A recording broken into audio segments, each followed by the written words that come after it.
Hey, why haven't you given me any money this month? Do you have any idea how much I need to spend?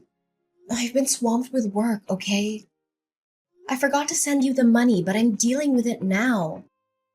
Remember that in just 2 months, I'll be completely out of debt. You don't have to keep reminding me of that, do you? Do you think I enjoy being stuck with a useless person like you? You're beyond ungrateful. How dare you insinuate that I wasted my time giving birth to you and raising you just so you could be successful today? Enough! Stop with the sarcasm.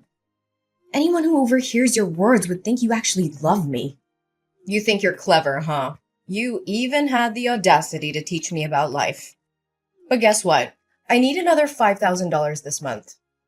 $5,000? For what exactly? This month I want to buy your brother some new shoes and clothes to prepare him for work. And I also want to provide him with proper nourishment so he can keep his strength up while job hunting. He's been feeling down and losing weight because he can't find a job. I can't stand seeing him like this. And how is that my problem?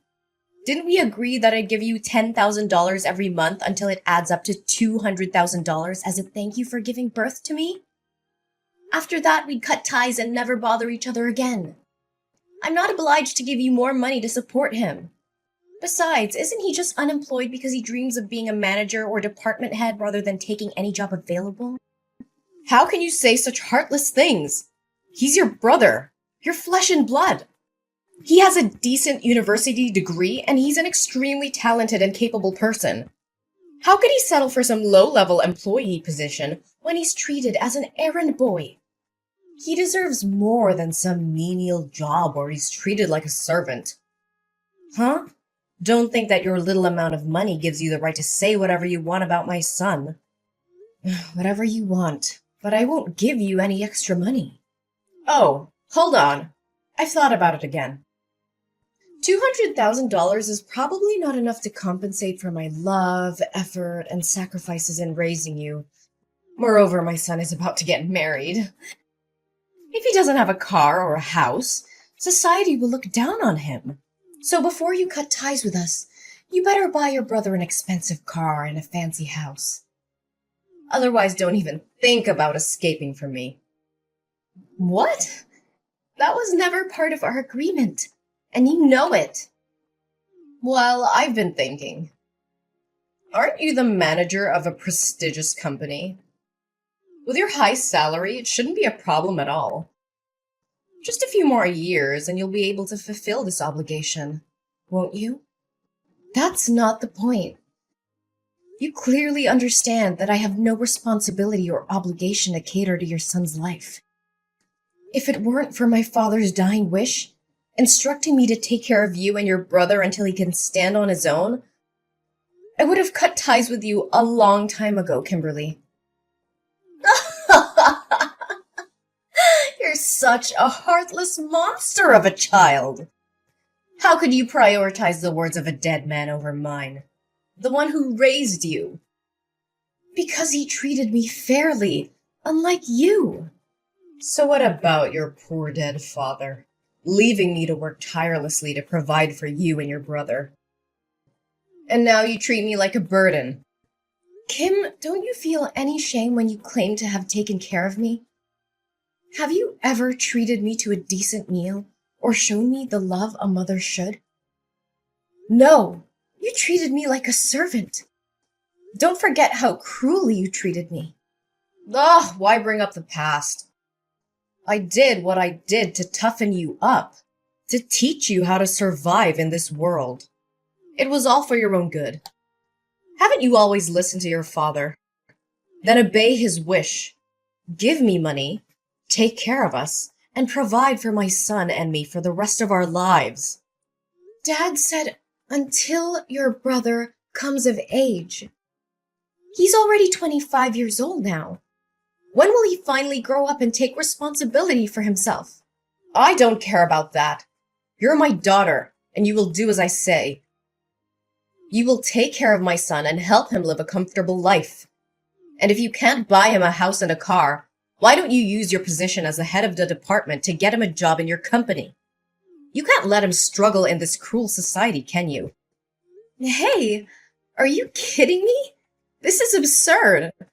I won't use my professional position to indulge in your unrealistic demands. I don't have time to joke with you. You have such a prestigious position, yet you can't even secure a job for your own brother. You're completely useless. This is not how it works. This is a professional environment, not a favor bank. Besides, your son lacks the qualifications and work experience necessary for the position. The recruitment process is rigorous, and I can't just hand him a job. But he's exhausted from his job search.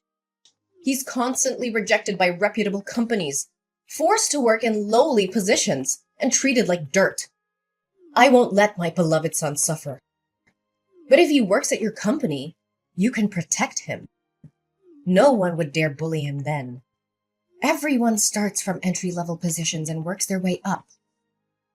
He needs to learn the value of hard work and perseverance. Being overprotective won't do him any good. Ha! So now you're trying to portray yourself as mature and independent, huh? Treating this family like strangers, as if we're not connected by blood.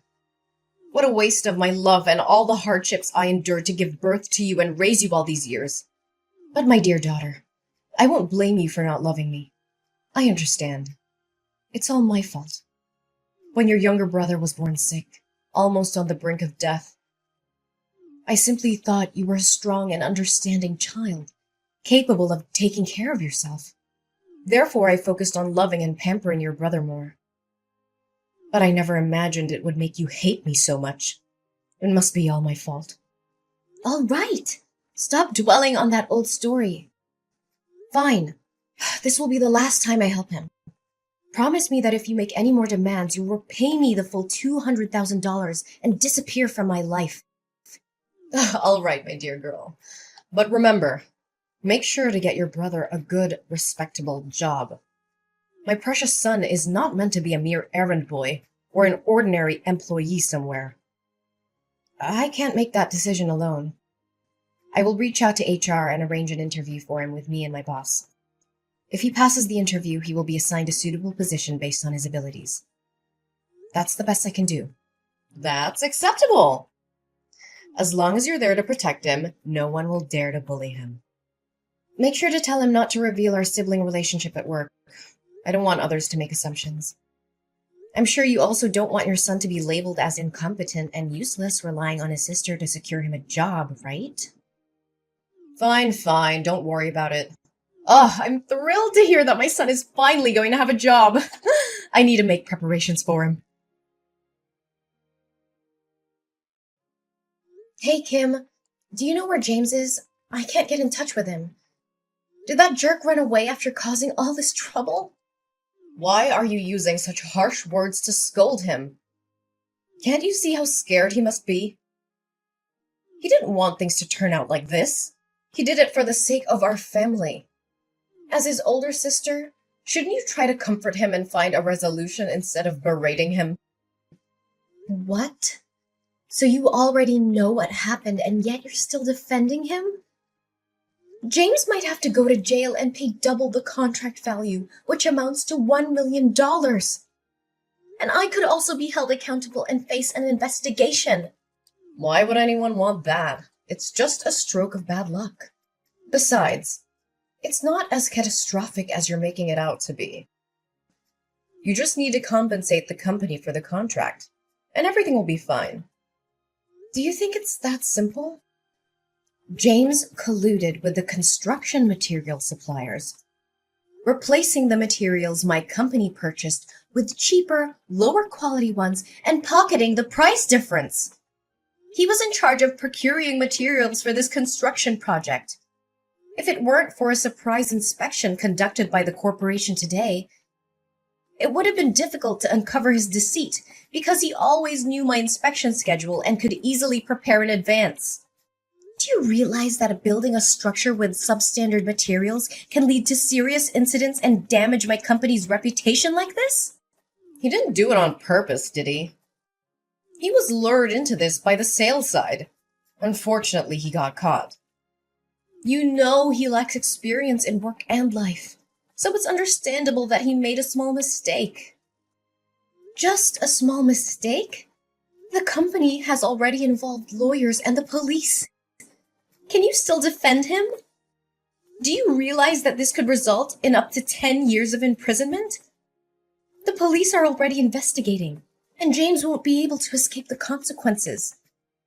He directly signed the receipt for the fraudulent goods, and the supplier admitted to the fraud as well. Not only will he have to go to jail, but I'll also have to take responsibility for this mess. Tell me where he is. He needs to face the consequences of his actions. Enough! It has come to this point, and you have to find a solution instead of placing all the blame on your brother like that. What other solution do you propose? The only way now is for James to turn himself in and accept the consequences of his actions. But remember, this is his responsibility, and I won't beg for him. Ariana, my dear daughter, I know you love your brother and me. You've always done everything for our family, right? But I'm running out of options. It's beyond my capability to fix this. Actually, there is still one way.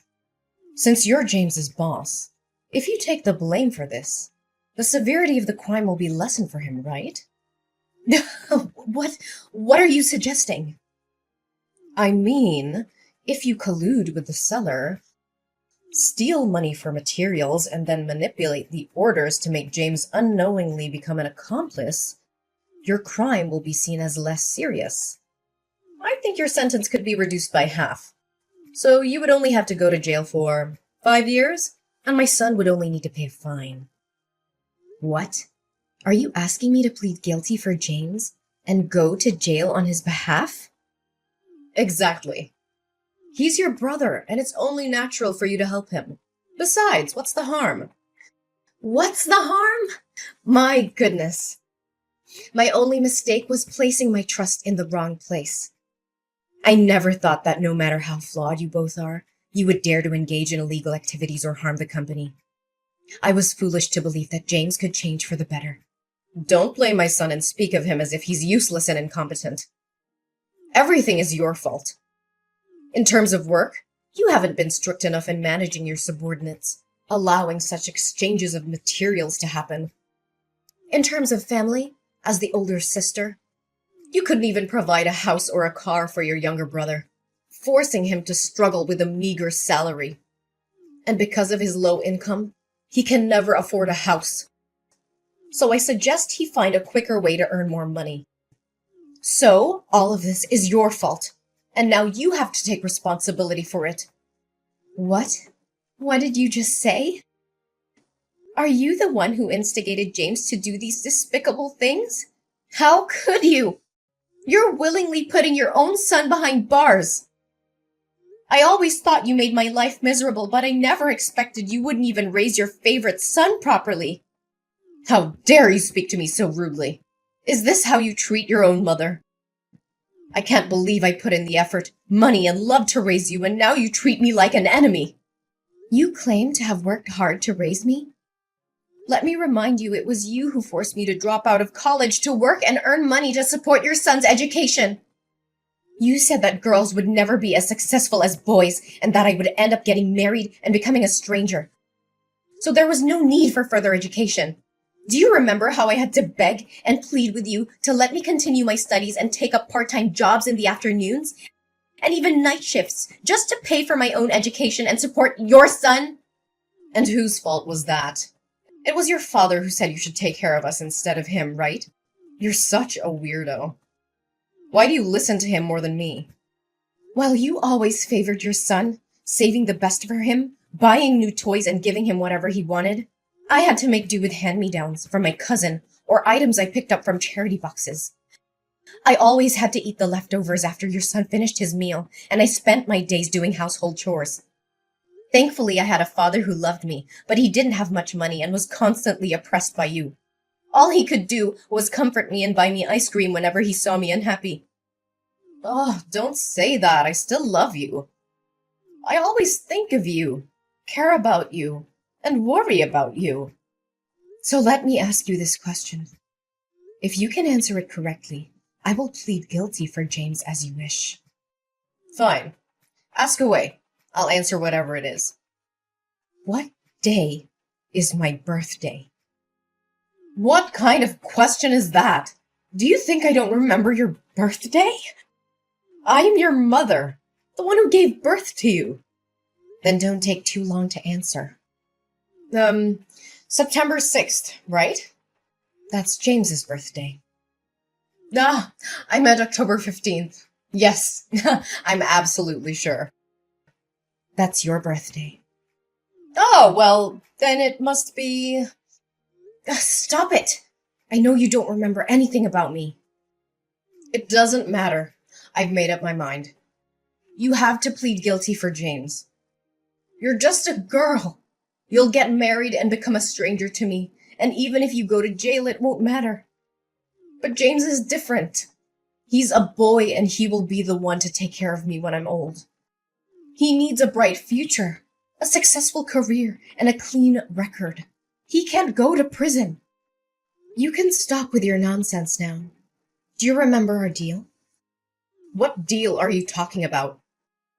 If you ask me to do anything more than finding James a job, then all previous agreements, including the $200,000, will have to be returned to me, and we will cut ties immediately. Furthermore, you and James will have to move out of my house. So what? What are you gonna do, huh? I have no money to repay you, and I won't leave this house. You have no right to kick me out. I will make a scene and show everyone what an ungrateful, disobedient daughter you are. Oh, I haven't revealed everything yet. Of course I won't demand the money back because both you and James will have to earn another $1 million to compensate my company.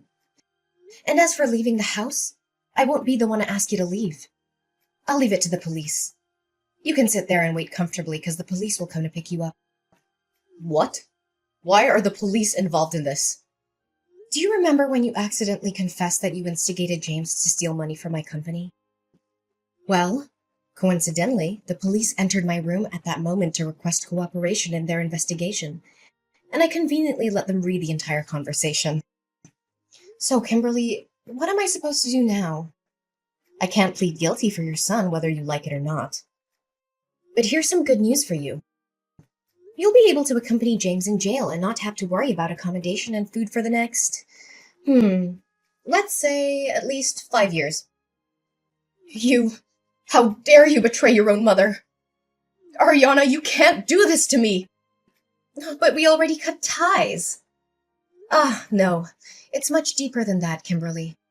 From this moment forward, I declare that you are no longer my mother. I refuse to be associated with someone who is willing to sacrifice ethics, integrity, and the well-being of others for personal gain. Our DNA may be the same, but our values and principles couldn't be more different. How can you say such things? We're family, Ariana. You can't just disown me like that. Family is supposed to be a source of love, support, and trust. But you've shown time and time again that you're willing to betray those ideals. I won't allow myself to be dragged down by your immoral actions any longer. I choose to surround myself with people who uplift and inspire me, not those who bring me down. Ariana, please, I'm begging you to help me. I know I've made terrible mistakes, but I genuinely love you more than anyone, even more than James. You're my daughter, and my heart aches at the thought of losing you. Begging for help now, Kimberly? After all that's happened? It's quite ironic that you claim to love me more than James. Your words hold no weight when your actions have shown a different story. Ariana, please, I'm begging you to listen. I know I've made mistakes, but deep down, my love for you has always been greater than anything. Please, Ariana, I'm on my knees begging you. Don't turn your back on me. You're my daughter, my flesh and blood. Kimberly, love is not a bargaining chip or a means to escape the consequences of your actions. I need to prioritize my own well-being and the well-being of others. I'm sorry, but I can't be the one to save you from this. It's time for me to move forward without you. So here's how things turned out in the end. Kimberly and James? Well, they didn't get off easy. The judge threw the book at them and sentenced them to a solid stretch in jail. James got slapped with a 10-year sentence, while his dear old mom, Kimberly, got a solid 8 years. Ouch. As for me, well, I managed to dodge that bullet. The investigation cleared my name, and I was found innocent of any involvement in their shady schemes. Can I get a hallelujah? It was a huge relief, let me tell you. No bars for this gal. But you know what? I decided it was time to make a fresh start. I couldn't stay in that house anymore, with all the memories of deceit and betrayal lingering in the air. So I packed my bags, sold that place, and bid farewell to that chapter of my life. Good riddance. I landed in a new town, ready to hit the reset button. And guess what? Fate had a little surprise in store for me. I met someone special, someone who saw past the scars and the baggage I carried. They loved me for me, flaws and all. Talk about a breath of fresh air. Together, we embarked on this crazy journey called life. We laughed, we cried, and we built something beautiful. It's amazing what can happen when you let go of the past and open yourself up to new possibilities. Love found its way into my heart, and I couldn't be happier. So here I am, sipping my coffee and reflecting on how life can throw curveballs at you. But hey, I made it through. I'm stronger, wiser, and surrounded by love. The darkness may have tried to bring me down, but I emerged victorious, ready to embrace the future with open arms. Here's to new beginnings and writing our own happy endings. Cheers!